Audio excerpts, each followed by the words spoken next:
In the previous unit, we ran simulation for Cedar Creek. Now let's see the results from that simulation. To look at the results, you can go to the results tab here in the Watershed Explorer, and then you will see the simulations run folder. Go to run 1. That's the name we gave to our simulation. After you expand run 1, you will see all the elements here. So we can first look at the global summary. So global summary will give you all the information that you need to know for each sub-basin in a summary form.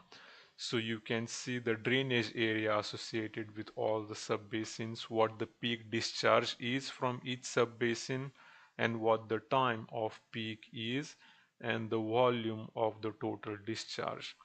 And after the sub-basins, you will see sink 1. So sink 1 is the name of the outlet that we have. So the area that you see for sink 1 is the total area of Cedar Creek.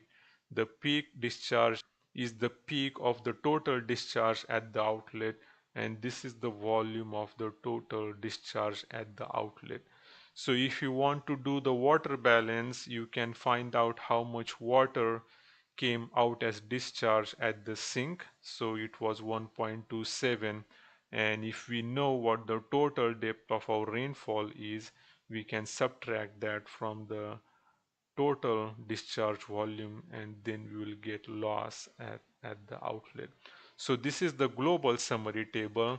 You can also look at what happened individually for each sub-basin. So I'm just going to click on one of the sub-basins, you expand, and then you will see a lot of tables and graphs. So let's look at the graph here, and the graph gives you the rainfall hydrograph for that sub-basin and the discharge output from the sub-basin.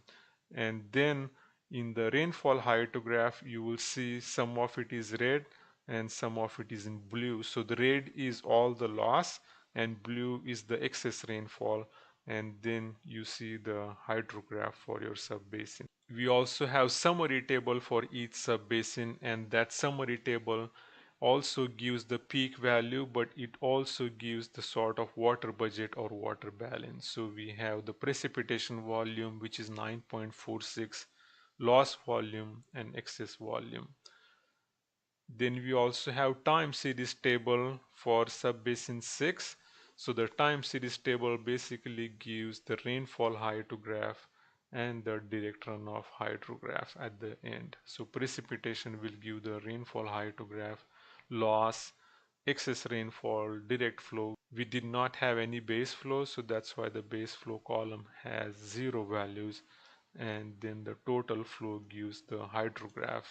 So this is what you can see for each sub-basin. So you can then click on all the other graph. Outflow is the hydrograph at the sub-basin outlet. Cumulative outflow is just the accumulation. Precipitation, cumulative precipitation, soil infiltration. So in this case, all the loss that we had was soil infiltration. So this is the excess rainfall and precipitation loss and so on. We can also look at the sink 1 graph. So sink 1 graph will give you the total hydrograph at the outlet. So we have two types of lines here. One is this dashed line, the other one is solid blue line. So the dashed line is the inflow data from the sub-basin immediately upstream of the outlet, and then that dashed line is added to the total hydrograph coming from all the other outlets, and then we will get the solid blue line. So the solid blue line is the hydrograph at the watershed outlet. We can also look at the summary table at the sink, and again we will see the peak discharge and volume. We have the time series table. So if we were to plot information at the watershed outlet, we will use the sink 1 information. So similarly, again we have outflow, cumulative outflow, and combined inflow and so on. So this is how you can look at the results for sub-basins. We can also look at the reach. What each reach will do is it will take the input from the upstream subbasin, route it and give it as input to the downstream subbasin or reach. So for each reach you will see two types of plot in the graph. One is the dashed line and the other one is the solid line. So dashed line is the input to the reach. It is then routed to get the solid line, which is the output from the reach. And then again we have the summary table, time series table. So inflow is the input and outflow is the routed flow. And again you will see the plot for all of those, and this is how you look at the results. Now what we have here at the sync 1 is what the model produced. So what we are interested in looking at is how good the model output is compared to what was observed. So in order to do that comparison, we need to bring in the observed data from the Excel file into HMS. So to do that, we will go to components.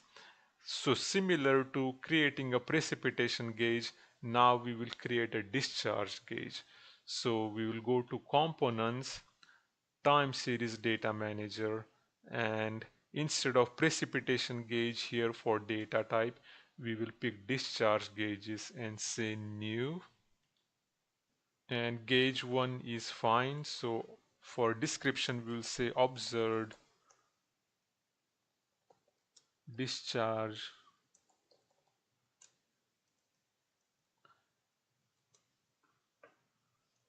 at Cedar Creek outlet,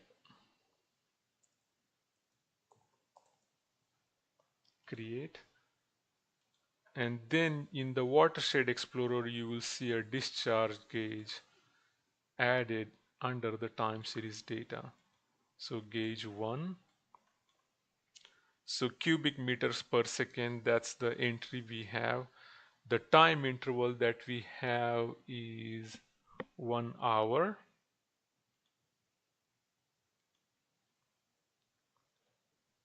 And then after we input that, we will click on the plus sign next to gauge 1 for discharge gauge, and we'll provide the start date and time and end date and time. So our start date was 21st February 2005. So the start time is 0100, end time is 25th of February 2005, and we know the data ended at 6 a.m.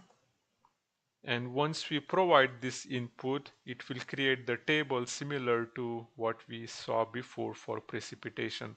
So to get all the numbers, we'll go to Excel and copy our discharge column or flow column, Control C, and then come back, right click and paste, and we have all our discharge values, and save.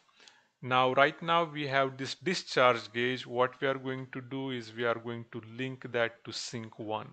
So to link the discharge gauge to sync 1, click on sync 1 in Watershed Explorer, go to options, and then observed flow. Right now it is none, and we'll change that to gauge 1.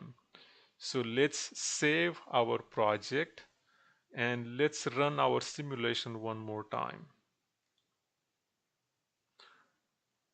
After we run our simulation, the model output is the blue hydrograph, the observed data is the black hydrograph. So you can see that our model is overestimating significantly, and now our goal is to calibrate our model to match the simulated hydrograph with the observed hydrograph, which we will learn in the next module. So this is the end of this unit and this module. Save your project, and this finishes our module for creating HMS model for Cedar Creek.